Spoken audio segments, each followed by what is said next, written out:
Oh, people of YouTube, don't you dare be sour. Clap for good mic work commentaries and feel the pow. Yes, it is I, Big E, but more importantly, it is you, the people of YouTube. And if you're looking for the very best wrestling content, you better come to Good Mic Work Commentaries. Yeah, you better watch this channel. You better watch all the videos. You better watch every single one right here at Good Mic Work Commentaries. Do it. Do it now.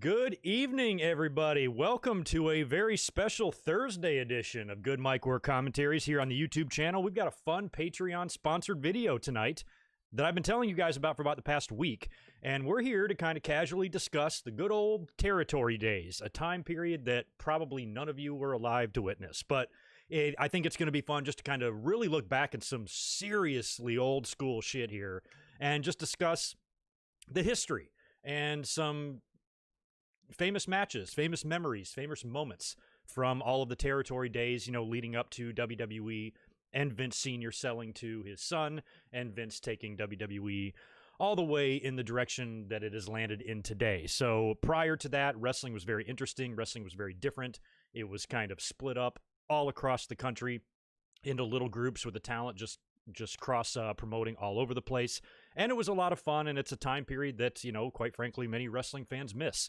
We can never return to that just because of technology and streaming and cable TV and things like that. Once that started coming into play in the 80s, it sort of changed how wrestling was produced and presented and sold, and that's when Vince Sr. kind of had that vision of, there's we're kind of getting cock-blocked by the territory system here, and there's a lot more money to be made by going national. And that's where we are now. And unfortunately, the territory days are a time period that can never return, even if we wanted it to, just with the internet and everything else. So I thought it would be fun to look back and just talk about some of the major factors and the major players in the territory days and try to discuss as many memories as I can of them. I don't have a whole lot of personal memories other than magazines. I was able to grow up watching WWF, AWA, NWA.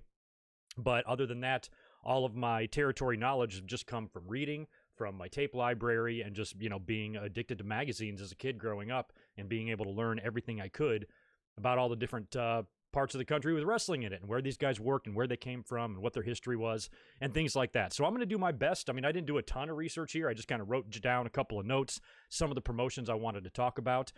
So feel free to fact check me on any of this because I'm basically just going by just memory of what I remember learning. And it's going to be treated pretty much as a fun kickback hangout. That's it. I got a cold beer open right now. I'm off tonight, and I thought this would be a perfect thing to do to kind of just talk about the good old days, talk about when we didn't have the same problems now, or that we do now back in those days, COVID-19 notwithstanding, but I'm talking about other issues that we have creatively and just the way wrestling has evolved and changed and gotten so crazy and so out of hand to where, we've really seen it all. But back in the day, there was a time where we hadn't seen it all, and we were still seeing a lot of new stuff, and that's why I think wrestling was so hot, especially in certain parts of the country and everything like that. So I tried my best to organize this in the order of, promotions I wanted to talk about and to discuss, things that can maybe tie into the next promotion, things like that. So it might be a little bit disorganized, but I did try to sort out my notes to where it will at least have some sort of a flow, and we will try to remain on topic without having to shift gears, pivot, or change directions too dramatically throughout this. But I think it's going to be fun. First and foremost, though, I want to shout out the sponsor of this video, our friend Dre Leggett. I believe he is in here in the chat. There he is, Dre L. You've already come in here with a couple of chats right at the very top. Piper Valentine still holds up. We'll briefly touch on that. That was Starrcade 83, the infamous dog collar match, which was so gnarly for that time. Good old Greensboro, man. And, we'll be getting into that and all sorts of stuff involving the NWA. But I want to thank Dre right off the bat for sponsoring this video because, it's been maybe, 3 or 4 weeks now, Dre, since you put in to have this one done. I was set to do it last Sunday, but was needed at work at the last minute and couldn't get out of it. So I had to reschedule for tonight. So I apologize for having to do that last minute over the weekend, and I apologize for Dre, and I thank you for your patience. Very cool. So if you guys have fun tonight, if you guys are enjoying what we're talking about, please thank Dre because he is the reason that we are doing this live stream. And first of all, also, how are you guys doing? I don't know what kind of an audience we're going to have in here tonight. I mean, we're talking about, like I said, some seriously old school stuff here, and we're going to be talking about some 70s and early 80s stuff, and I don't know, maybe some of that won't interest you, but maybe it will. We'll do our best. I'll try to make it as fun as possible and try to at least share with you as many of my personal memories as I can think of, because I have so many flashbulbs of magazines and books. I remember like 82, 83, 84. I was getting all these like magazines and, like little wrestling almanacs and stuff. And I would just read and read and read and read all I could and trying to piece together, this business that I had only recently discovered and, just trying to figure out what it all was and shit. So, when I was kind of writing down some notes here, I was remembering some things as I was jotting thoughts down. I'm like, oh, that might be a fun story to tell and to share and all of that. So we'll see.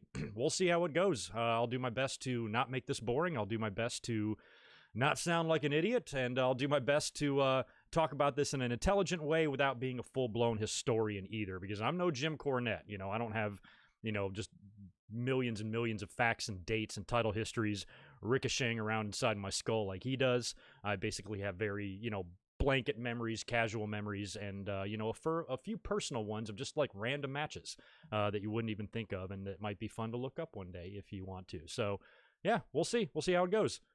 But cheers, by the way. Let me say hello to Big J and Jet the Hawk and Victor Cologne, Midwest Goon and Sam, Maka International. We got Sonic and Barry is in the house. How Wheezy's in the house, too. Nice. That is very cool. We've also got Caleb and Austin and Armez Zap and Roger, the best ever, Kyle Cammons. All right. Shellshock 29, Seamus Maximus, Lysander Smith, and Adrian chiming in with a $5 super chat. I appreciate it, man. Good morning, Greg. Good morning to you, man. 2 a.m. where you are in Ireland. Wow. Can't get enough of your wrestling content. Well, I appreciate that. It's always cool to see you in here and that you're coming in such crazy hours because a lot of times when we're up here streaming, it's 2, 3, or 4 a.m. in Ireland where you are. So I appreciate it as always, Adrian, and hopefully we'll have some fun tonight. Brian Bird, good to see you. First WrestleMania I was alive for was WrestleMania 4. I got a lot of memories of WrestleMania 4. That's the first pay-per-view. That's the first pay-per-view I ordered, like from a cable company. Crazy times, man. Wrestling for Life, good to see you as well. I think I got everybody, at least for the most part here. So, yeah, we'll see what we do tonight. We'll see what kind of fun we can have. So, I was trying to figure out when I was making my notes, like, what should I start with?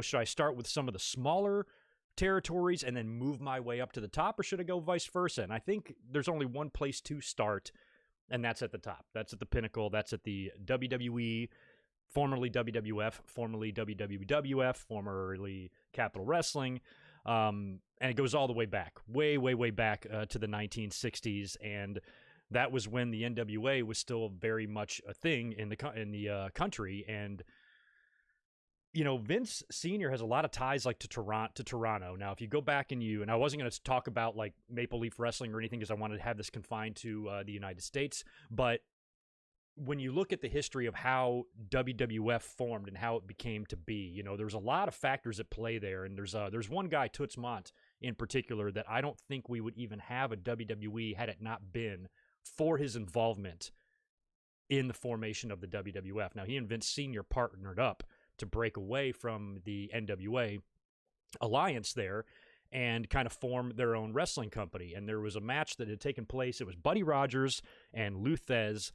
And it was a long match, but it was kind of like a fluke match. And Buddy Rogers was the NWA champion. Lou Thez beat him in like a fluke pin. I think they collided in the ring. Thez fell on top of him, got the quick pin. But back in those days, in the early 60s, titles could only change hands in the NWA in 2 out of 3 falls matches.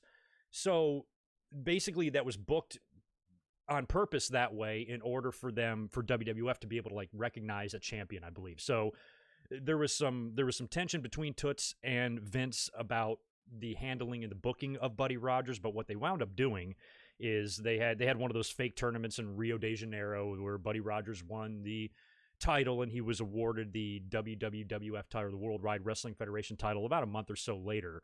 And he was just kind of anointed as their inaugural champion. And not even a month later, that's when they had gotten Bruno, who had also been working in Toronto and came in. There was a big Italian immigrant population in that part of the Northeast, in Toronto, New York, and shit like that. So when I can't remember, it was Vince Sr. trying to convince Toots that Bruno was the next big thing or vice versa, but one of them wasn't on board with Bruno right off the bat. And when they got him in and were able to bring him in a month after Buddy Rogers was awarded the title, Bruno beat him in under a minute. I don't think footage of this match exists. I think some still photos do. Bruno's told many stories and shoot interviews about how this match went down. I think it's been incredibly embellished.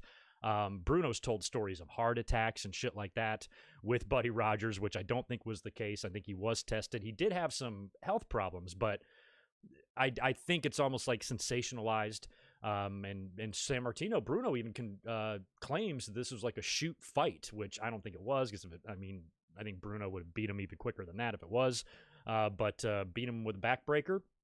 Rogers submitted. Bruno is your new champion, and he would go on to hold this thing for 7.5 years. Like, back in these days, champions held the title forever. I mean, forever. He had a 7.5 year long run, 2,800 days. He was over like Rover. All you have to do is go back on YouTube or online or wherever and watch Bruno Sammartino matches from Madison Square Garden back in the day during the thick of that run.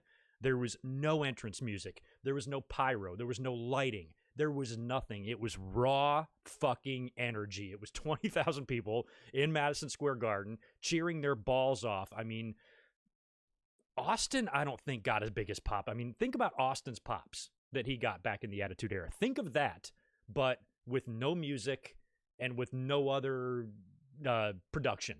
Just people and Bruno. Tiny-ass little aisleway.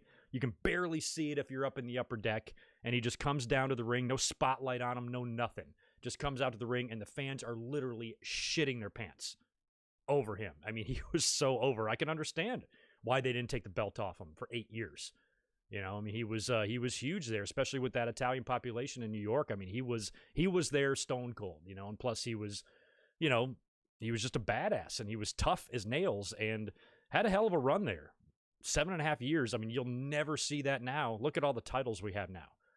You're lucky if you get a 7.5 weeks out of a champion. Think about how far we've come from the 1960s and early 70s to 2020. You know, we had 7.5 year runs. Now we have 7.5 week runs, and mind-blowing how things have changed.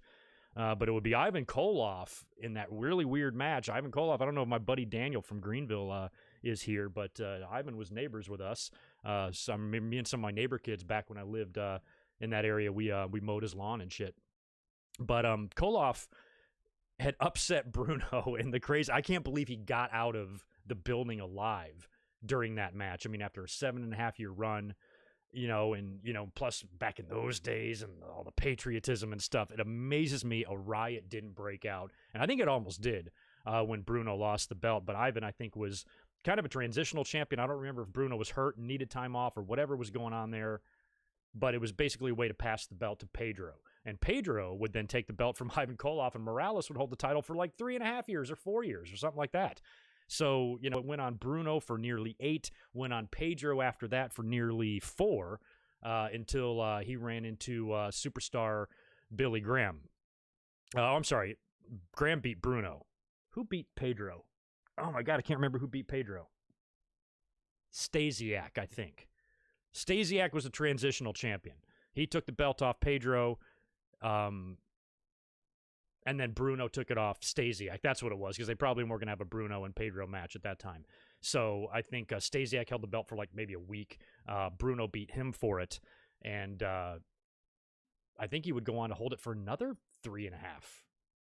About 3.5 years, I think Bruno would hold the title again. So 7.5, 3.5. We're talking about 11 years on top as champion. And that's when superstar Billy Graham came into the picture and was able to upset Bruno for the title. And he would hold the belt for about a year, which is a long time, But back in those days, it was a short amount of time. I mean, Graham, you know, when you're looking at some of these runs here, he actually had a short run that lasted, you know, a little, like just shy of under a year, I think. So those were different times, man. Those are really different times. And that is when I kind of came into wrestling, was when Superstar was champion. Because I've mentioned this many times before, the very first memory of wrestling I ever have is being a little kid looking at a magazine and seeing the pictures of the Dusty Rhodes Superstar Billy Graham matches from Madison Square Garden in like 77 or 78 or whatever it was. And Rhodes was in Florida. Eddie Graham had sent him up to work Vince and worked like a series of like 3 matches with us Superstar. And he got, I think he got a DQ win in one of them, but in the end, Graham would retain the titles. But it was like my first ever memory. I didn't know what wrestling was before I saw those pictures, kind of thing. So once Graham became champion, that's when I started realizing what wrestling was, and holy shit, it's weird, and there's a lot of blood. I just remember seeing blood. My very first picture ever, I remember seeing blood on the face of Dusty Rhodes. So it was just a crazy time. Now, Superstar, after holding the belt for about a year, that's when WWE brought in basically their new Bruno, and they found Bob Backlund.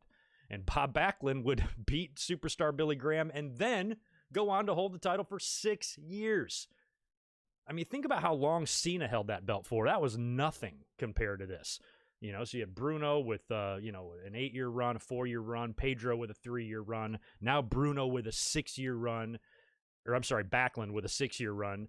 And Backlund, I don't think, was as over as Bruno, but Backlund did a pretty good job of filling those shoes. I mean, those are almost impossible shoes to fill.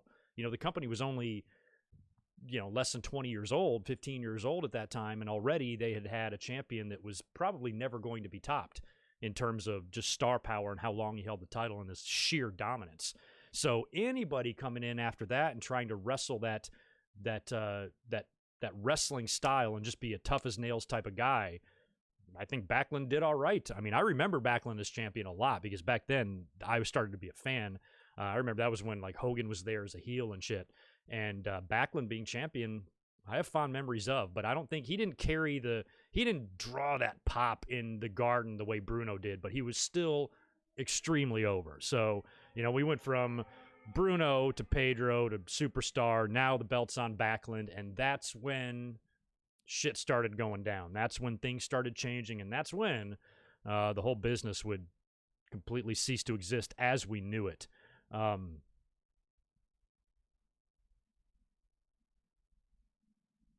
Yeah, were you saying Brian Bruno was 2-time champion in 11 years? Cena was a 16-time champion in 12 years. Yeah, I'm still curious. You guys got to look it up. Maybe you guys can do this as we're chatting here. But Cena's like overall days as champion. It can't be anywhere near Bruno's, you know? Yeah, Bruno, like, he's a 2-time champion, you know, for 11 years. Just absolutely insane. You know, but back then, too, you know, the champions didn't wrestle all the time. Like in AWA, Vern Gagne, he would only wrestle the big shows. Like AWA did a really good job of like protecting their title and like making it really mean something, because sometimes the title wouldn't even be on the show. It would only be for big shows, for the sellouts or for the winter shows. That's when Vern would turn up and defend the title, and everything else would be the guys fighting on the undercard to get the shot. So, you know, that was kind of like their booking model for a while in AWA, and it worked pretty well for them. So, you know, it's not like now where it's just like every single pay-per-view and all this shit. So Backlund's run before things got weird was interesting, because even though he held the belt for 6 years, there was a couple of hiccups. Antonio Inoki actually beat Bob Backlund for the title in Japan, but I don't think WWE recognizes it. I don't know if they do or not, but technically Inoki beat him. He forfeited the title after they had a rematch that ended in a schmaz or something. So he then forfeited the title. They brought it back to the States, I believe, and Backlund won some match. Maybe it was against Bobby Duncombe, can't remember. Some match to where he was given the title back. And then after that, another weird match happened with Greg Valentine, I think, in Madison Square Garden, and the title got held up because of the wonky finish or whatever. And then they had a rematch, and Backlund technically won the belt back again. But I think WWE considers that entire chunk one 6-year run, but I'm not sure. You'd have to check the record books on that. But, you know, I consider Backlund holding the title from like 77 to 83 or whatever it was, despite those hiccups. In my mind, I kind of view him as like a 6-year champ. which is just insane when you think about it. Just absolutely insane. But around that time, that's when Hulk Hogan was in the AWA and really starting to get over. Now, Hogan was in the WWF prior to that as a heel. He was managed by Blassie. He was working with Andre. They had that Shea Stadium match. And he was, kind of like the pretty boy heel with the cape and, that sort of shit. But then he got the gig in Rocky, 3? And, he famously tells a story about him and Vince Sr. disagreeing about that. And Vince did not want him to go do the movie, which to me is weird. Why? I mean, Hogan at that time, every time I hear that story, I'm like, Vince Sr. kind of comes off as an asshole in that, because Hogan was a big heel in the company, but he wasn't that big. Like, they could have gone without him for a few weeks. I don't think at that time heel Hogan would have been a big loss to lose for a few weeks while he went off and shot the movie, or maybe even a matter of days, however long it was. So I don't know what the conflict there was, but the fact that Vince Sr. had such an issue with that, maybe he thought, back then wrestling protected its image a little bit more. Maybe he didn't want a wrestler to go do a phony movie or some shit. I don't know. But that always struck me as odd that it was that much of a deal breaker for Vince. And Hogan says, when I left, Vince said, if you go do that movie, you're never going to work here again. Really? Okay. There's other places to go. This is the territory system. Hogan could go anywhere and find a job, and he did. He went to the AWA. And when he was in the AWA, then the Rocky movie came out, and it kind of instantly turned Hogan babyface. And he started, that Hulkamania type of stuff started to bubble a little bit. It didn't get taken to the heights that it did, but AWA had it first. Vern Gagne, I almost laugh to this day that he could be Vince. He could have been Vince. It could be Greg Gagne out there every week instead of Shane and Stephanie. All he had to do was do the right thing here with Hogan. He started getting massively over. I mean, hugely over. And, the times were changing. It was the 80s. It was starting to be the early mid-80s now. And just shit was getting a little bit different. Maybe even some people started realizing what wrestling really was. And, maybe, the cat started to become out of the bag, so to speak. But Vern, a lot of people have said this in interviews. Me and Gene and everybody else who worked there, was so set in his ways that, he didn't allow Hogan to grow the way he could have. And then he wound up becoming the top contender, chasing Nick Bockwinkel for the title, and then finally building up to this big match where you just know Hogan's going to win it. And apparently the idea was for him to win it, but Hogan winning the title meant that Vern, being the greedy promoter that he was going to want all sorts of money and all sorts of Hogan's deal, including, the money that he makes over in Japan on the side. And there was a big issue with the money. And Hogan says, no, I'm not winning the belt then. And they did the deal where he actually won the match, but prior to winning, Bockwinkel fell over the top rope when the referee didn't see it. That's a disqualification. They reversed the decision, gave the belt back to Bockwinkel. Fans went nuts. And I don't know, maybe just a month or so, a couple months later, Hogan gets the call from Vince and heads to New York, famously, to go over there and kind of leaves AWA high and dry. He was still in the middle of his feud with Nick Bockwinkel. And had he stayed, I mean, had Vern just kind of just put some more money on the table, you would think, for Hulk, he would have stayed there. He would have won their title, and they could have ran with it, and he would have been so hot there. Many AWA would be what we see today. And they wouldn't have had to change their name, hopefully. But just looking back on history, I still think Vince had a little bit more understanding of how to take a character like Hogan to the next level than Vern did. But Hogan was still so over, it would have been impossible for him not to be over. So, I still think Vince did better than what Vern would have been able to. But he had him. He was there. Vince took him. Vince stole him. Vince didn't even create it. Hulk Hogan was already created by the time he got there. Vince saw it. Vince saw the potential, brought him in, and much like Stasiak was used to pass the belt over to Bruno from Pedro, I feel like Sheik was done the same way. And it was December of '83, the famous match with Bob Backlund, got him in the camel clutch. Arnold Skolin throws in the towel. 6-year run, gone. Now it's on this Iranian wrestler, which they always go to, man. They always go to the evil foreigner. It's just so classic. And we'll be talking about that later on when we talk about Mid-South and shit like that. They would do the same thing. So many companies did the same thing, but Vince was a master at it. So Sheik wins the title, and, it's very tense times in the world and everything. And then you've got this great American hero. I remember when Hogan showed back up on TV. He came and helped Bob Backlund. The Wild Samoans were out there. He came out there and kicked ass, said, I'm not going to have Blassie with me anymore, and I'm here, and blah, blah, blah. And that set up the match with the Sheik in Madison Square Garden. And within just a couple of minutes, Hogan's got the leg drop on him, and that famous pin where he's holding the Sheik down, and Sheik's kicking, and, the 3 count, and that's it. Hogan becomes champion. And, man, the rest really is history, because after that, it was like, nothing was ever the same. Those days of Bruno and Backlund, it was so different automatically. Now, all of a sudden, you didn't have they weren't trying to pass Hogan off. Oh, I guess they were. They were trying to pass him off more of a superhero than a really good, credible in-ring wrestler, like where Bruno and Backlund would just stretch the shit out of you. Hogan was 3 punches and the leg drop shit. That's a stark difference from your previous, 15 to 20 years of your company. Now going in this direction, it was just a really sharp change. And that was all due to Vince Sr. selling the company to Junior and him taking it more national and going into other people's territories and all of that. I think it was Bockwinkel said on the AWA DVD, or maybe it was an interview. I think it was on the DVD. Could have been an interview. Don't remember. But he said, Vince Sr., prior to selling, he even called some of the promoters that he liked, some of the ones that he respected a little bit more, and was like, look, I just think you need to know something. I'm selling the kid the business, and he has plans, like big, big, big plans. Watch out. And I think a lot of the promoters at that time just thought Vince was an idiotic kid that was in way over his head and didn't understand. And he was the one that was out of touch. And they didn't take him seriously. And he went through and he wiped them all out like a Category 5 hurricane. Crazy how all that went down. But we'll be talking more about that, as we go into some of the other territories here. But I thought, it would be important just to start with WWF, because, how their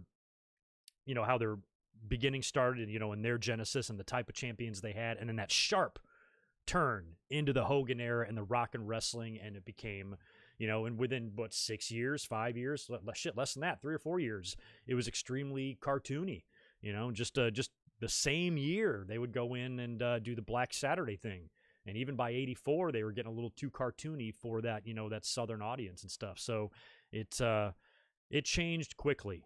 You go from what it looked like in the late 70s to the early 80s, totally different. But anyway, y'all remember those times back in 1982? Great shit, man. Let me see if I missed any super chats while I was babbling on about WWE. Chris, good to see you, man. Thanks for the $5. I think these territory days were the last time Jim Cornette was happy. I think so, too. I think it's the last time a lot, especially the old timers, were happy, because it was a much simpler time, and wrestling was more exciting because nothing was done to death. You didn't see everything every week. You didn't see wrestlers in the ring every week doing all of their signature moves every week kind of thing. It was just more spaced out. It was less accessible. You weren't so beat over the head with it, and wrestling was just kind of an hour a week type of side hobby that you would see. And all the wrestling you would take in most cases, would be like 1 hour a week, maybe 2 hours a week, if there was 2 shows or a 2-hour show. Where now you're looking at, 10 hours of brand new pro wrestling content every single week available to us online or on TV. Wasn't like that back in the day. You got whatever territory you lived in once a week. And that's it. Other than that, you had magazines, you had books, you had no internet, you had no YouTube, you had no live streams, you had nothing. So it left you wanting more. That was always my biggest critique nowadays with wrestling, is I think back in the day when I was the biggest of fans, in the 80s and even the 90s and then the Attitude Era for sure. Every time the show was over, you wanted more. You don't want more now, you want less. And that was the epitome of what it was like back in the 80s, when you just had such a little bit to digest. You had such a small amount of wrestling to absorb, and it wasn't enough. Wasn't even nearly enough. So, yeah, I miss it. I'm kind of with Cornette on that one, because those were just better times, man. More exciting times. Now, I was talking about the AWA too, with Hogan being there and then jumping over to WWE. That's one of the promotions that I have maybe the most personal memories of, because when I was living in Michigan, I was able, and I don't remember how because I was so young, I don't remember what channel or where the hell I saw it, but I remember seeing AWA programming where I was. And then after that, a few years later, I moved down to the South, to the Carolinas, in Mid-Atlantic territory, And so by age 10, I had already gotten to see WWF, AWA, and NWA programming on my TV. I was very lucky. Those were the big three. The biggest three I was able to watch as a kid, and I consider myself very lucky to have a few memories of it.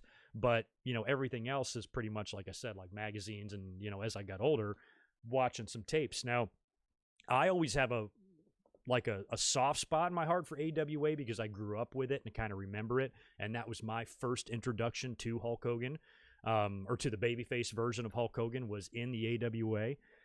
And back then, I remember a lot of my friends, I had some cousins that would babysit me when I was a kid. And that all the shit in their room, like posters on the wall, was all AWA stuff. There was no WWF stuff.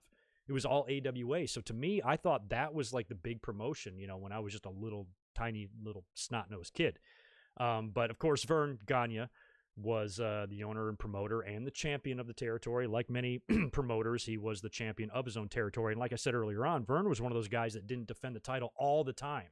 It was just he saved the title defenses for the big shows, which was smart because it made the title feel super important. And plus, back in those days, you had to be so careful with who you put the belt on. And probably his main opponent was Nick Bockwinkel because they traded the title back and forth forever. But there were some interesting characters in the AWA.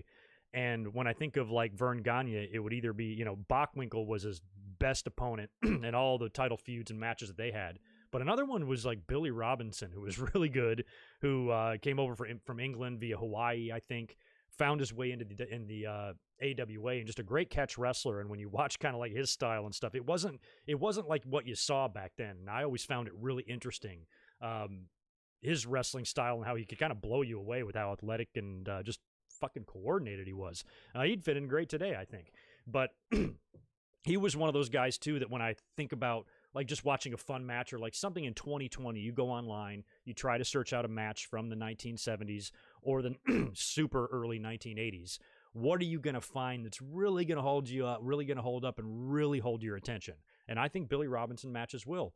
And I think Ray Stevens matches will as well. And I always liked Ray Stevens.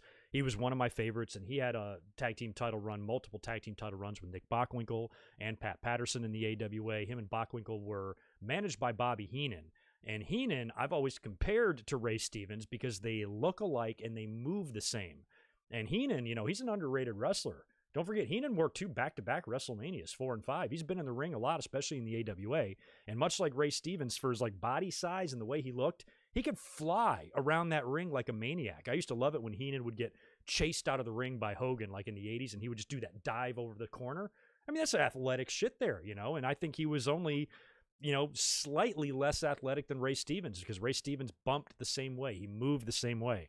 I remember, the face turn. I remember when Ray Stevens turned babyface, or turned against, or Bockwinkel and Heenan turned against him. They were kind of shitting on him in interviews a little bit, not letting him talk and everything. And then Bobby Heenan, they did 3 straight years where he won manager of the years, 77, 78, 79, 80, something like that. 3 or 4 years, he wins manager of the year. I think on the last one, he's bragging with his trophy. Bockwinkel, I think, is world champion at that point, and they're not letting Ray Stevens get any words in or whatever. Finally, he snaps. He's like, "Let me talk, goddammit." And Bobby Heenan gets in his face, and Stevens releases this slap, this Ric Flair half chop, half backhand to the face of Heenan. He goes flying back. The trophy breaks. Fucking brawl. Great stuff. And if you want to watch a wrestler from that time period that isn't going to bore the shit out of you, I recommend Ray Stevens. He was awesome, and he had a lot of good matches in the company. He was in WWE for a short time too. I know he was involved in Snuka's face turn. I remember that when Snuka turned right around the time of his girlfriend's death, and they had moved him babyface. And Stevens, I think he hit him with a pile driver on the outside of the ring or something like that. So, and he did some commentary too in WWE prior to his death. But Ray Stevens is another guy that I remember from the AWA that if I'm going to go back and watch any tape and footage now, he's one of the guys I'm searching for first. But the cast of characters that came through there, guys like Baron Von Raschke and Mad Dog Vachon, who was absolutely out of his mind. You had Jesse Ventura in there, Adrian Adonis, superstar Billy Graham passed through the territory. You had the Crusher, you had Ivan Koloff, You had Andre the Giant. You had Hogan, of course, was there. Mean Gene, Mean Gene left AWA pretty much with Hulk Hogan at the same time, a week or two apart. And they arrived in the WWE together. And, back in those days, Gene had hair, and that's just such a fond memory of the AWA. Gene doing those interviews in front of that blue background, with Andre or Billy Graham or whoever. And that was fun shit. I mean, they just had everybody there. Greg Gagne wrestled, of course. Jim Brunzell was there. They were the High Flyers. AWA was like one of the first companies, too, to introduce merch. They had guys had wrestling T-shirts and stuff. You had never seen that.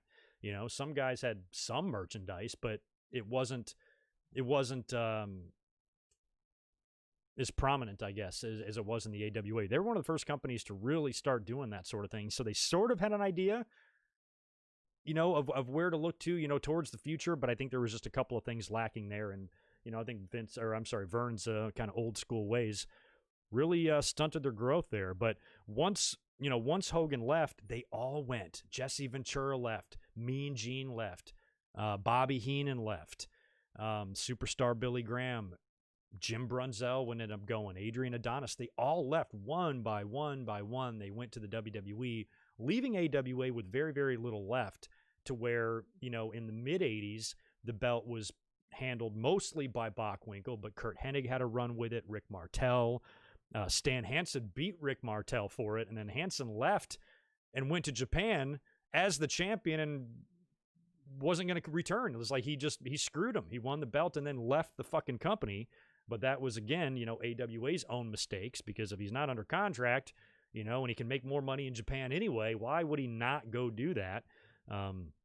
Bockwinkel told a story of Hansen running over the AWA title when he sent it back to him, when they stripped him of the belt. So it started losing its value there at the end because, number one, it was being hot potatoed, and number two, you had to strip one of your champions. And then there was more controversy later on. Kurt Hennig wound up winning the title. He had that great match, bloody-ass match, like 40-minute-long match with Bockwinkel, which was great. He was the champion, but then he got lured away to WWE, and that's when I guess they started working with Lawler's group. And Lawler had beat Hennig for the title, and then like the very next day, Kurt Hennig left and went to WWE. So they had the title passed around a lot, and it felt like they just couldn't kind of figure out what to do with it, and just shit sucked for a while there in AWA, and they never really recovered. I mean, when Vince came in and cleared them out, they had Wendy Richter, Tito Santana. I mean, everybody was there, and that was another thing that was told. That's another one of Greg Gagne, I think, is Greg Gagne's personal issues with the companies. Like, they came in and cleaned out all of our talent, then came into our own town and ran Minneapolis or Denver with more AWA stars than we had running in the town. It was just like, that was just the strength of Vince and the money behind him. They were just coming out there and just annihilating promotions. And it's sad because AWA, of the big ones, they were like the first casualty. I think Jim Crockett Promotions in the Mid-Atlantic area, they hung on a lot longer and were still firing pretty much on all cylinders, even into the late 80s, where by the mid-80s, I think AWA was pretty much done for. So even though I felt like they were the strongest promotion, maybe even a little bit stronger than, the Mid-Atlantic during that time, they died quicker. They died. I thought they had more maybe star power and stuff like that. And I guess, enjoyed them a little bit more. But, man, they died a pretty quick death, and then kind of a slow, painful one at the very end there. But, yeah, AWA is quite a casualty. I mean, you wonder what would have happened, like, had everything gone differently. Who knows what the business would even look like? Like, what if Vince Sr. wouldn't have sold to Vince, and he would have sold to somebody else, and then he died? WWF, would it have made it that long? Would it have even been able to get Hogan? And if it didn't, what would have become of them had Hogan not gone there? Where would they have found success elsewhere? Who would they have used? And would they have gotten, and would they have survived the 90s? I guess you wouldn't, probably wouldn't have had the steroid scandal and maybe a few other things, but I don't know if they'd even survived. We might have never gotten a Stone Cold Steve Austin or a Rock or an Attitude Era or a Monday Night Raw, which nowadays wouldn't hurt anybody's feelings, but back then,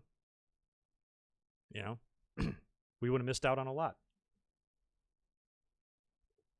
Let's see if I missed any other comments in here. Pretty low audience, but that's what I expected. You guys do me a favor and smash that thumbs up for me. Didn't think we'd have 1 million people in here watching today or anything, but Yeah, Lawler did.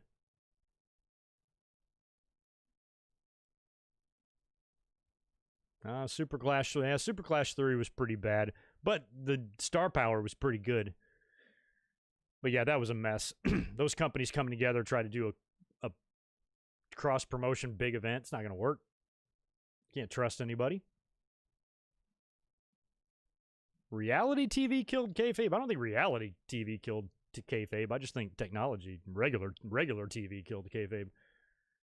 I think kayfabe was already dead by the time reality TV came around. But the other probably big promotion, like the big three, would be the Carolinas and the Jim Crockett promotions in the Mid-Atlantic area. And that's when, the style changes when you get down there. And that's when you have, I thought all the southern territories are like that. Mid-Atlantic was like that. Georgia was like that. Florida was like that. Mid-South was like that. It was more like where the North, like AWA, I felt had maybe just a slower, more relaxed or chill vibe to it. Like Stampede wrestling was like that too. But then once you got south, it was like dirtier. It was grittier. It was louder. It was more energetic. The feuds felt more personal. As you just have crazy shit going on, people messing with people's wives and getting their eyes jammed out and blinded and all this stuff, and arms broken and legs broken and crazy stuff. And I always thought that was where the dirtiest, bloodiest stuff was happening, was there. But you also had really good wrestling in the Mid-Atlantic. That's where you had Ric Flair, you had Ricky Steamboat, Dusty, Magnum TA, Tully Blanchard, Arn Anderson, Roddy Piper was in there. And all of the talent you had there, having all those kick-ass matches, and your world champions were awesome, because you had Race on top, you had Flair on top, you had Dusty on top, and especially Ric Flair, who was really the face of that whole entire territory. And the Mid-Atlantic area, they're credited with kind of having the first pay-per-view. I mean, Starrcade 83 was offered in closed circuit, but thousands of people went to go see it, and they sold out in Greensboro. 15,000 people, $500,000 gate, something like that, which in 83 is huge money. And it was headlined by Harley Race and Ric Flair inside the cage, one of the most famous NWA title matches ever. Like Dre said at the beginning of the stream here, you had the Roddy Piper and Greg the Hammer Valentine dog collar match, which is really gnarly when you go back and look at it. And Piper got injured in that, and he came into WWE right after that, because that was late 83. Early to mid 84, Piper was in the company, and he was kind of in a managerial role because I think his ear was all busted up from the dog collar match with Valentine. So, that was a great show, and it was just super electric. I think the only thing you could compare it to would be maybe Bruno matches in the Garden kind of thing, where that just raw electricity. And it's because it was the South, man, and the wrestling fans in the South. I mean, I poke fun at my former home sometimes, in the South and everybody and the people down there and shit, but man, they were wrestling fans. There weren't any bigger ones in the world because, they were invested in it so emotionally, and they believed it most of the time. And that's why you saw a lot of riots and shit, down in the South and stuff, because it was just so balls out, and it was fun, and you can go back and watch any of that stuff from the Mid-Atlantic. Go back and watch the Dusty Road. I'm not sorry, not the Dusty, the Tully Blanchard and Magnum TA, U.S. title cage match or whatever that was. That was just a bloody, sick, crazy affair that just really felt real. It felt like just two guys locked in a cage, beating the shit out of each other to the death. And it just had this whole different type of feel. And that was another cool thing about the territories, is they did feel like they had their own identity. I can watch, without seeing the logo on the screen or something like that, I can watch a match in a ring and know right away where it is, just based on, the look and the feel and the audience and the matches and all that stuff. They all had very, very distinct identities, and it was very easy to tell them apart. And that was good because it gave you something different everywhere. And when, and all of these territories that were all underneath the NWA umbrella would all get the NWA champion traveling through there to take on their top star and draw the big houses. And those were the days, man. You'd have, going to the show to see these big matches. You don't go to the show to see shit now. Look at the way prior to the pandemic, look at the audience numbers and things like that. Nobody's, driving hours to a show to see one specific match. And that's the way it used to be back in the day. It's just completely different. Now, like I said, I've said it before, WWE, they're the ice capades. You're going to see the show, not the specific match. And that's not the way it was back in the day. It was totally different. Totally different. Yeah, and the war games matches and all those crazy ideas, that's stuff you wouldn't have seen in Madison Square Garden. Vince Jr. wouldn't have put two rings side by side and put a cage over top of them. Just not something he would have done. But down in the South, they're like, fuck it, let's build a fort. Let's put a second ring in here and let's get nuts. And the fans loved it, ate it up, loved the ideas.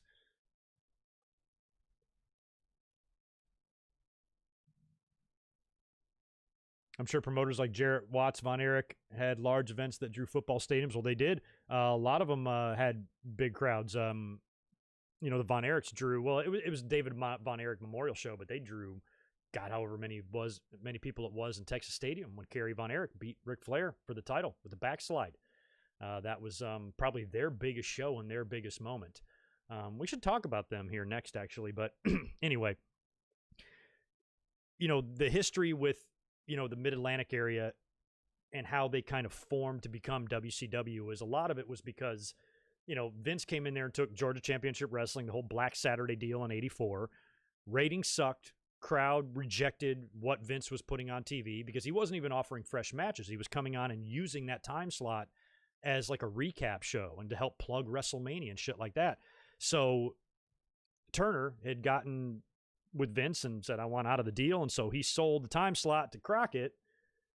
And Crockett's told the story before, like he feels like they paid for WrestleMania because this all happened in like March of '85 when the deal fell through with TBS and Vince left and he sold it back to Crockett. Crockett is like, we paid for WrestleMania. We paid him like $1 million for that time slot and it helped fund their very first WrestleMania. Not sure how true that is. When you go back and look at the dates that all this happened, some of the stuff happened after WrestleMania took place.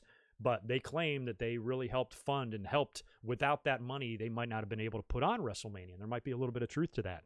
But after that, after they were able to secure that time slot back, a lot of the mismanagement, and I think just maybe Crockett being in over his head a little bit, they had some serious issues. They had some serious financial issues. And even though they were selling out 10, 15,000 people in arenas every night there in the late 80s, they were hemorrhaging money.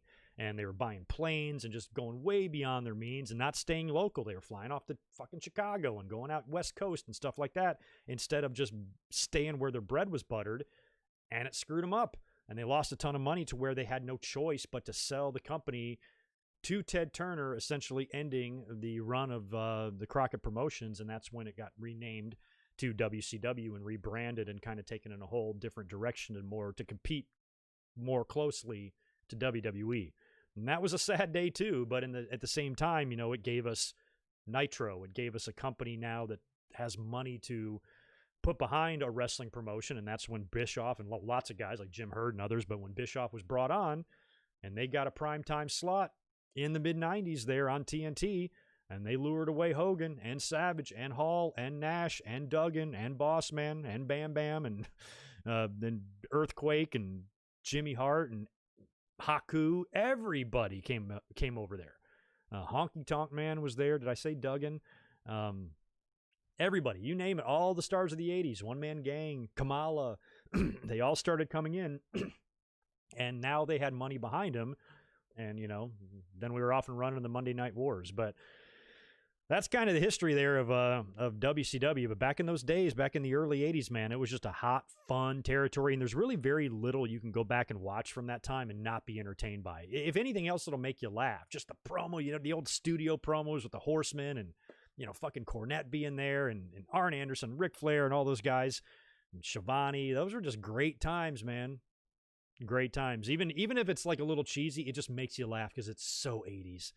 The women, what they're wearing and everything. Oh my God, good stuff. So unlike the AWA, where I have to kind of like, if I'm going to go back and watch matches of that now, I have to pick and choose. I'm looking for Billy Robinson. I'm looking for Ray Stevens. I'm looking for Bockwinkel. Even later, I'm looking for like Hennig matches and shit like that, where NWA, I can pretty much look at anything from the Mid-Atlantic area and be entertained by it. Steamboat was there, very, very young Ricky Steamboat.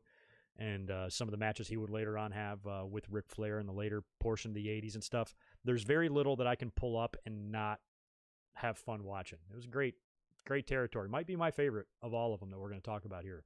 But I mentioned Kerry Von Erich and Ric Flair earlier on. This DVD right here behind me, the Triumph and Tragedy of World Class Championship Wrestling, is a great little WWE documentary that I recommend you watch if you have not seen. I can't remember, was it this past season or the season prior of Dark Side of the Ring that we got the Von Erichs? I don't remember now which season it was. If you haven't seen that, go back and watch that as well. Everybody knows the story of the Von Erichs. Fritz and his 5 sons, and he was the promoter. And he ruled the roost with an iron fist. He really did. And a lot of people have had a lot of opinions about Fritz over the years, about his, not only his promoting, but his parenting. And of course, the tragedy that just sliced right through the entire Von Erich family, with all of the brothers being dead, other than Kevin, who now I think happily lives on Kauai with Barry in Hawaii. And just horrible tragedy with all of them, and all the suicides and everything. But I think their glory years in WCCW and the WCWA, they're kind of named both, was probably like 81 to 86 or something, maybe 82 to 86. That was probably like their heyday, that 5-year span there. Gary Hart was the booker. And, you had the Freebirds there. You had Bruiser Brody, and you had all the Von Erichs. And that was when David had passed away, they did the big Supercard David Von Erich memorial show or whatever it was at Texas Stadium, and they had Ric Flair defending against Kerry Von Erich, and they gave the title to Von Erich. And I remember I learned the result of that match in a magazine. I remember it was a full color picture, and I opened it up, and that's when I see Flair down in the backslide. I can't think of any other time a world title has changed hands with a backslide, and I'll never forget that shot. But by the time the magazine had come out and I had seen it, Kerry had already dropped the belt back. Kerry had already, even back then, that was 1984. And even at that time, he had already had a ton of substance abuse problems and stuff. So it's like they gave him the title because he had to. It's in Dallas. It's in the Von Erich's backyard. The entire state is just, it's like John Lennon died, when one of these Von Erich kids go. Because they were just legends. They were rock stars there. So you had to give him the title just for that moment, just for that feel-good moment. But they didn't trust him. I think within a month he dropped it back to Flair, maybe in Japan. I don't think it was in the States, but they took it off him really quick. But it was like their way of saying, okay, here's the belt. Let's tribute your brother. All right, that's enough of that. Let's have that back, and let's put it back on a guy that we can trust. But the territory was good because they also did the Dark Side of the Ring recently on Gino Hernandez. He was another big part of that territory. I remember his tag team with Chris Adams, with Gentleman Chris Adams, and they did a split. I don't remember what led to it, but they used to come to the ring to the to the Bad to the Bone song, and they had all these cheesy ass music videos. And Gino Hernandez was so good. He's so similar. Like when you watch him in the promos and stuff, and those vignettes, he's so similar to Ric Flair. He could have been like another Ric Flair. It would have been great. But I remember their implosion, their big brawl on the outside of the ring, and pretty sure, and Adams got all busted open, and I just remember him screaming, "I'm gonna kill him! I'm gonna kill him!" Great stuff, man. The 60s and 70s was pretty much like Fritz. It was Johnny Valentine, and then in the 80s it was all about the Von Erich boys, and then you had guys like Iceman King Parsons, Buddy Roberts. Was Eric Embry there? Trying to remember where the deal with the hair was. I can't remember. But I remember Iceman King Parsons was one of my favorite guys because he was all over the place. I think he came from Portland, and there was like a talent exchange or something like that found him down in Texas. And he was one of the only guys to, along with maybe Chris Adams, who I think also came from that area, to really ever super get over down there other than the Von Erich guys. And I credit Iceman King Parsons with the Rudy Poo line. I remember the first time I heard The Rock say Rudy Poo in a promo. I was like, he stole that from Iceman King Parsons. I remember that. And he credits himself. I mean, at one point later on, he would win the UWF title, not the Herb Abrams version, but the Bill Watts Mid-South when they rebranded to UWF. He won the title there. And, he was, at the time, one of the first black world heavyweight champions. And he was good. He was super charismatic too, man. Good stuff. I remember he had this hair match, and they were trying to pass off this hair cream. You know that shit that you rub in your hair, like Nair or something? They were trying to pass that off as some hair removal shit that they had used in some segments, and he had a hair match with Buddy Roberts. And Freebirds were all involved there, and he rubbed the shit all over Buddy's head, and then he would like wear a wig or something on TV. It was just crazy shit back then. And much like the Mid-Atlantic stuff, you know, all those Southern territories just had wild shit happening. Every segment like would just lead to a crazy brawl, somebody screaming that they want to kill somebody. There's always some blood, there's always some stitches, there's always somebody getting fucked up, and it was just wild. Like, it was just more wild. It had more of a wild vibe. I think of AWA and Stampede and shit to be subdued, and I think of the South just to be balls out. Like, they were nuts. And some of that stuff's pretty fun to watch when you go back there, too. But I think probably their biggest moment was that Kerry Von Erich match over Ric Flair, for sure. But they had some good stuff there. Now, later on, this kind of ties in here. I can't remember the affiliation here, but back in the day, AWA also ran on ESPN, but so did Global Wrestling Federation. I remember it would come on after school on ESPN, like 1991, early 90s sometime. I remember definitely 91, and I remember when it stopped a couple years later. But a lot of the talent from WCCW area would come in there too, because you had like Chris Adams there and guys like that. But also you had Bill Dundee, you had Eric Embry, you had Mick Foley, and the very first time I ever saw Sean Waltman was on ESPN as the Lightning Kid, because I remember when he appeared on Raw after that, I'm like, that's that kid from ESPN. So that was my first introduction to him. Chris Walker was there, another guy that I thought, much like Tom McGee, I thought Vince would take and turn into like an Ultimate Warrior. He just had this incredible body, and he was in WWE for a glass of Sprite, like super fast. But his look was just crazy, and I can't believe that they actually didn't do more with him. Don't know whatever happened to that guy. The Patriot was there. The first time I ever saw Bradshaw, who was John Hawk back then, was on ESPN. Eddie Gilbert, Booker T and Stevie Ray were both there. And Iceman King Parsons would be in the territory and would be on TV a lot as well. And those were fun times. Like, I just remember always getting home from school, and it would come on like maybe 4 o'clock in the afternoon. I think it was an hour, might have been 30 minutes. I think it was an hour-long show, and I'd watch it every single day and just crack up over it. Anybody remember that?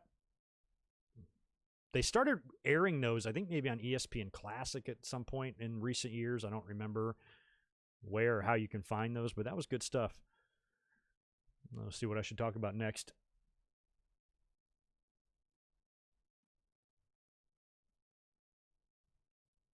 Yeah, the Ebony Experience, that's right.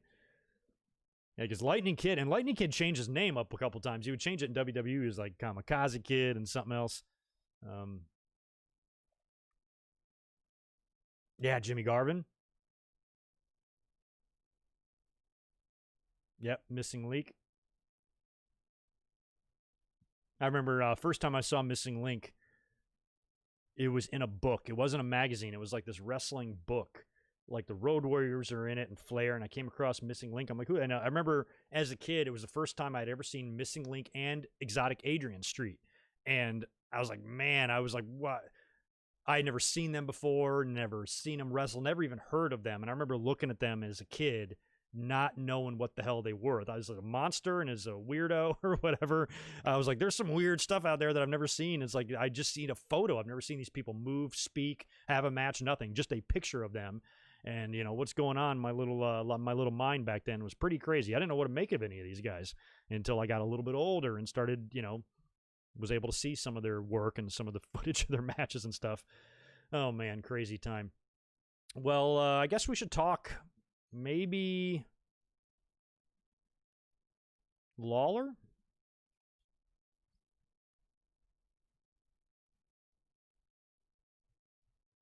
Yeah, let's talk Lawler.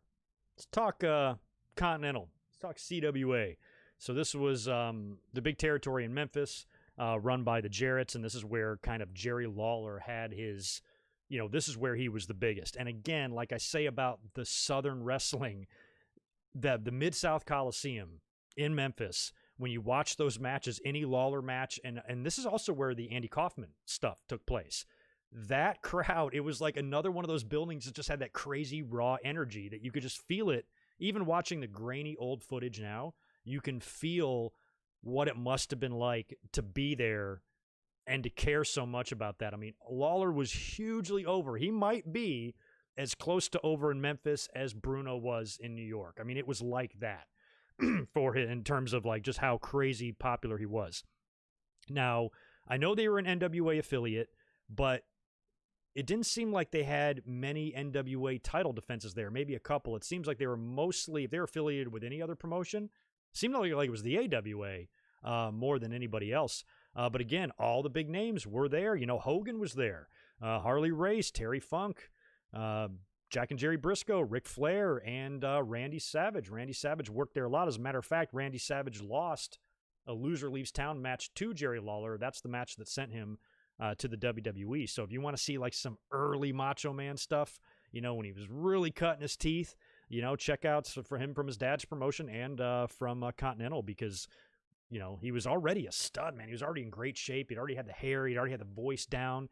By the time he lost that loser leaves town match to Lawler, he was already in full-blown Macho Man mode. I feel like he changed very little. He had pretty much the gimmick down. His outfit would change a bit, but his mannerisms, the way he would cut promos, the way he would talk and lick and cream of the crop and all that stuff, he was that was already there. He was in full Macho Man mode by that point. But, you know, again, it was like those dirty, gritty, dimly lit, probably 105-degree arenas, you know, with just the fans salivating at these matches. It was just fucking awesome to go back and watch some of these, because you can just imagine what it was like. But like I said, too, the Andy Kaufman stuff all happened there. And that's something when I look back on, I'm really surprised that that Andy Kaufman didn't get involved with WWE. The fact that Memphis is where he went, and I think he had ended up having a conversation. He called Jerry Jarrett, I think, himself and said, I wanted to get into it. So I don't know if Kaufman ever called Vince or anybody else. I'm just surprised. This seems like a very WWE thing that would have been done back then, and instead we were seeing it in the most bizarre of places in Memphis. But Kaufman came in and he was saying he was the greatest intergender wrestler ever, and he was beating women in these matches, and then, you know, he got beat up by Jerry Lawler and he got pile driven, and back then people believed it. Like, people believed that Jerry Lawler legitimately broke the neck of Andy Kaufman. Then they were on Letterman and Lawler slapped him. That was one of the best, you know, best kept secret angles ever. You know, most people, even the mainstream, were kind of questioning if this was real or not. It wasn't until after Kaufman's death that it was revealed that they were friends and they were in on it. Even did a whole movie about Kaufman's life, with the one with Jim Carrey, and they had a lot of wrestling stuff involved there too. But, you know, go back and watch that whole thing. Watch how hilarious Andy Kaufman was. You know, I remember him from Taxi, and he was on SNL, and he was a funny, weird comedian that had heat. I mean, he had heat. He would get up there and piss the audience off. So he was tailor-made for wrestling, and he was tailor-made to be a heel, and he was a great one, beating up women and talking so much shit, making fun of the town. Remember, you go, Memphis, Tennessee, this is the way you guys talk in Memphis, Tennessee. Oh, my God, he was hilarious. So when Lawler finally got his hands around his skinny-ass neck, oh, man, it's like instant ejaculation for that Memphis audience. I mean, it was so amazing. Great stuff, man. It's one of my favorite memories in wrestling is when Kaufman briefly got involved. And I'm surprised none of that happened in New York and it all happened in Memphis. But if you ever want a good laugh, check out that stuff because it never gets old. But Lawler was the star of the territory. He was a 275-time world champion down there, feuded with everybody. Austin Idol, the Fullers, Bruiser Brody, Rocky Johnson, Rick Rude, Bill Dundee, and Randy Savage, Kurt Hennig. So many guys there that, you know, would just come through Memphis, and Lawler just took them all on. He was the ultimate babyface. The ultimate babyface. Now, you know, as it relates to Lawler, later on, there would be like a merger. It was Continental and WCCW kind of merged together, and that's what would ultimately become the USWA, the promotion that Lawler would be involved with there in the early 90s. And I think WCCW withdrew from it. There was a financial dispute of some kind, leaving them on their own. And that's when Lawler came into WWE and they started doing the WWE cross promotion. And a lot of people, I know a lot of you have seen it on YouTube and stuff because you've told me about it or asked me about it. But the stuff when all the baby faces in WWE kind of came into USWA as heels, and Vince McMahon was cutting those heelish promos. It was our very first glimpse of what the Mr. McMahon character would be. He had a lot of that in him. in the promos. He had the USWA title at one point. Bret Hart went in, Owen went in, Savage went in, all went in as heels. But on WWF TV, Lawler is a chicken shit heel wrestler and announcer. In Memphis, he's a god. And it's very interesting. And that's the stuff, even then it was starting to get hard to get away with that. Because even in the early 90s, information was a little bit more accessible. Still not like it is now, but people knew, like, wait a minute. By then, I knew Lawler was a face in his own territory, but it was still, it was still long enough ago to where you could try to get away with it, to where the fans might not be none the wiser. But if the fans in Memphis are watching their babyface hero act like a coward on TV in WWF, it had to have been weird. But those were interesting times too. So the USWA, I don't remember when they officially folded, but they would be around for a while because Kane would be there, Brian Christopher, Sid would pass through there. As a matter of fact, I've told this story before too. I remember when Sid got brought back in 95 to be Shawn's bodyguard. He was introduced on the King's Court on Raw, on Jerry Lawler's talk show. But like 2 days prior to that happening, Lawler actually beat Sid for the USWA title as a babyface. And then as a heel, he had to kind of stand alongside him and Shawn Michaels in that segment when he was revealed to be Shawn Michaels' bodyguard. So anyway, it's really interesting. All of this kind of is just so interwoven and ties in. And all of the talent here that's been in all these territories, they've been in all the territories. I mean, there's some guys that have been and wrestled in every single ring that I'm going to discuss here. And that's pretty cool, I think. I miss this time period, man. Good stuff. I didn't even talk about about Stampede. I guess I should, because they were significant to me, and I've told the story before about how, like, when I first got into like a little bit of tape trading, that was the very first set of tapes I went after was Stampede, because I was so desperate to get the Bret Hart and Dynamite Kid matches from Stampede when they were young, like skinny teenagers. Like watching those matches now, I mean, just watching them flop and fly all over the ring. They didn't even really know how to fall yet, but they were doing some crazy moves, especially Dynamite. Bret felt like he was just selling his balls off by that point during that time, but Dynamite was really starting to sharpen his skills. And it's a shame he got so big, because he was only half the size of when he was during the 80s, but man, he could move so fast, and he was so crazy incredible. And for some reason, that was all I wanted. I wanted those matches, and I wanted some Owen Hart stuff too. But mostly I wanted the Bret Hart Dynamite matches. But, Bad News Allen was a big part of that territory. Archie Goldie, the Stomper, Bruce and Keith and Owen. Jake Roberts was through there. Jim Neidhart. Davey Boy, very young Davey Boy and Dynamite. They were even feuding. They had a couple of matches against each other in Stampede. David Schultz was a big part of that territory as well. We all know who he is, who slapped the shit out of John Stossel many years later in the WWE. Honky Tonk Man would be in there. Muck and Singh, who was Mike Shaw, who would be Bastion Booger and Friar Ferguson in WWE. He had a big role in Stampede. And, of course, Stu, was the promoter running everything out of the Hart House Mansion there in Calgary. And eventually, because Vince was going through and buying up everybody and taking over all the territories, he eventually sold Stampede to Vince in 84 under the condition that Bulldog, Dynamite, and Bret and Jim got brought in for jobs and were kept.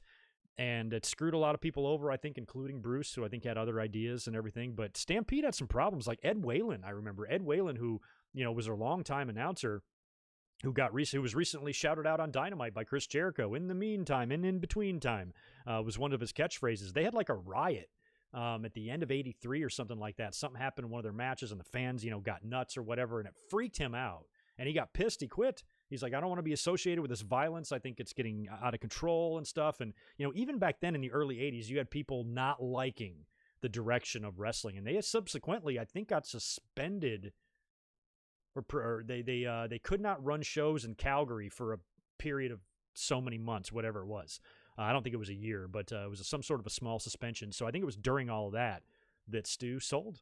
And that was kind of the end of Stampede. It's right. It's been resurrected and had a couple of second runs, but, those glory days were long over. But, it might have not been the most exciting wrestling. Like, for me, it just has like a personal spot in my heart because I'm such a big, crazy mark for the Hart family. And I told the story, like, when I finally started getting some tapes of it, I would love to. One of my favorite memories, like in some of my very first apartments that I ever lived in, like late at night in the wintertime, like turn off all the lights, pop a Stampede tape in the VCR and lay on the couch and just watch these old grainy ass matches from Canada with some of my current favorites, and one of my favorite memories of like my early tape trading days when I finally started getting into buying up tapes and trying to get my hands on footage and stuff. It's a lot of that stuff was Stampede, where, you know, when you watch it, I think Mid-Atlantic stuff, even Mid-South and Continental were more exciting, like had just more excitement to them. There's just something special about those Stampede shows that I've always liked. Florida was also like that. Championship Wrestling from Florida, of course, it was run by Eddie Graham. Eddie and Mike have a sad story because, again, like we've seen so many times in wrestling, there's a lot of suicides, way more than we should have, to be honest. And a lot of it's, runs through families. And Eddie Graham, he killed himself in 85, and I think it was mostly just because of stress of the business. It wasn't even anything too crazy. I think he was just under a lot of stress, and the business was struggling, and there was financial problems and stuff, and he took his own life. And Florida is where, Gordon Soley spent the majority of his career. He spent 25 years there as like the play-by-play guy in Florida. So that's, now that's where Gordon Soley made his name, and he would eventually move, up to Georgia and Mid-Atlantic and all that shit. But he, after, I think the first full, maybe around 87-ish or something like that, he would go up there. But back in the day, the early 80s and the 70s stuff, and it was Dusty Rhodes, it was Ric Flair, it was Race, it was Jack and Jerry Briscoe, it was Terry Funk, J.J. Dillon and Eric Embry and Butch Reed and all these guys. And I can't remember, that's the thing, I can't remember if it was WCCW. I'm pretty sure it was Florida. I remember an angle with J.J. Dillon and Eric Embry, and there was like, they busted open Embry's head, and he had this full head of hair, but he had the shaved part right in the middle with this gash of stitches right down, so gnarly, just exposed that just big scar on his head. And, Eric Embry was another guy that I would watch on ESPN years later, and dude could cut a great promo. He could cut a really good promo, and he was pretty fun. But I remember that. I'm pretty sure that was from Florida. And I've always liked Florida because of it was like the birthplace almost of Dusty Rhodes and how much history he had there. And I always liked the stories I heard about Eddie Graham. I was never that big of a Mike Graham fan. I thought he was, I don't want to speak ill of the dead, but every single time I heard Mike Graham in an interview, and he's the one who famously has the line about Jeff Jarrett, smashed 10,000 guitars, never drew a dime, or whatever he said. I'm like, motherfucker, neither did you. He was a bigger star than you were.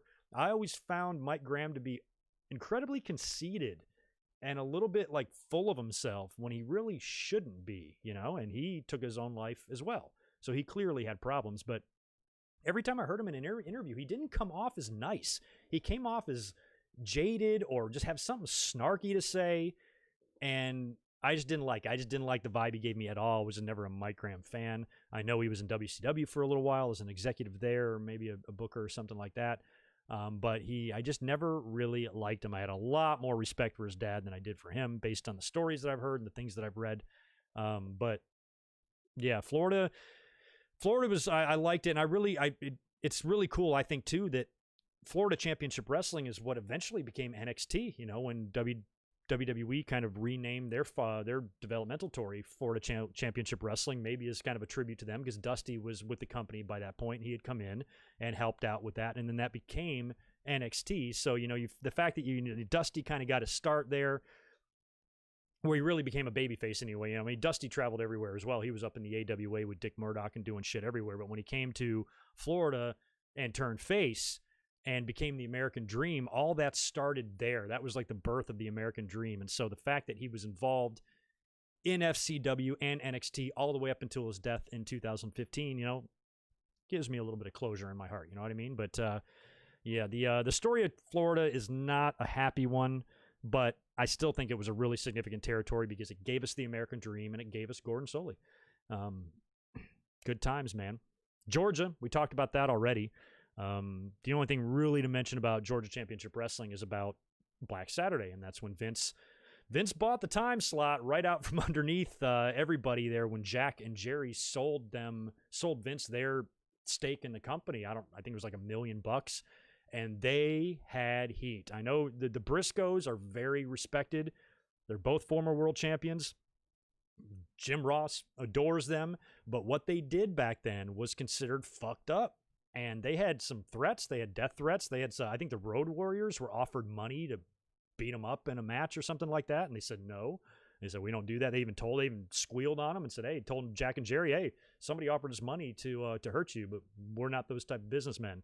Just thought you should know kind of thing. So the fact that they survived that is pretty incredible, because not only did they sell it for, a pretty decent amount of money for 1984 standards, but they were given guaranteed jobs in the WWE. And Briscoe to this day still operates in some capacity, I think, unless he was let go on the 15th in April with everybody else. I think he's still under some sort of a agreement going all the way back, 30 plus years to 1984. So that was a big deal. And like I said earlier, it took a few months for, the Southern crowd to reject it, the ratings to suck, and for Vince to get out of the deal with Turner and sell it to the Crockett's and all of that. But that was essentially the end of Georgia Championship Wrestling, and until they tried to reform a couple times. Ole tried to resurrect it once or twice, but that Black Saturday when Vince came in and then gave the time slot back, that's eventually what would become the WCW 605 Saturday Night Show that we would see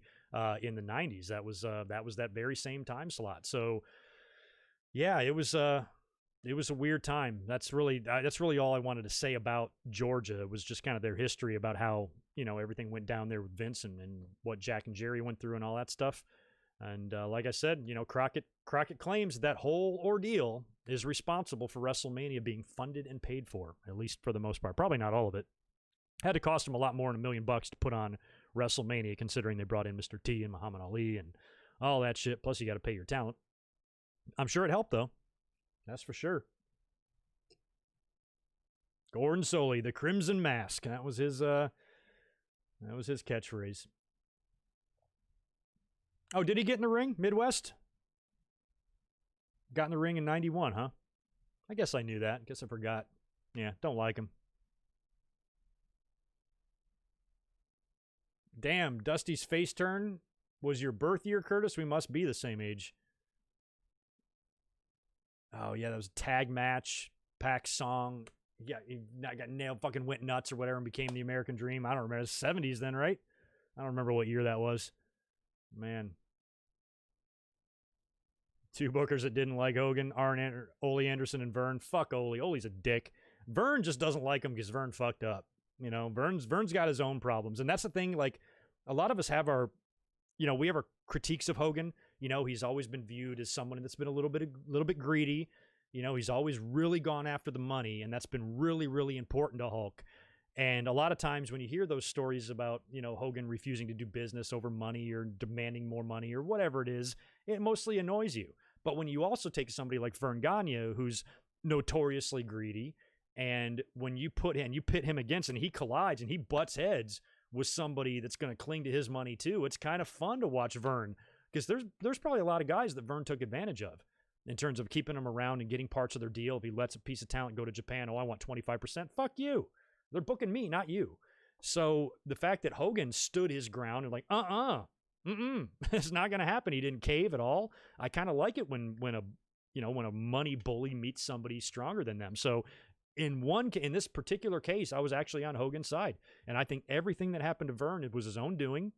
And I think if he would have had a little bit more foresight and a little bit of, if he just would have thought it through a little bit more, do I really want to lose this opportunity here? Or should, is it worth losing this amount of money and letting Hogan keep more in the short term in order to gain money in the long term? I think if he would have thought stuff like that through, you could have had the Hulkamania era in AWA, but Vern's dumb, he just didn't do the right thing, so I think Vern did it to himself. But oh damn, you're older than me. His face turn was 74. Oh yeah, I guess it was. Yeah, because by the time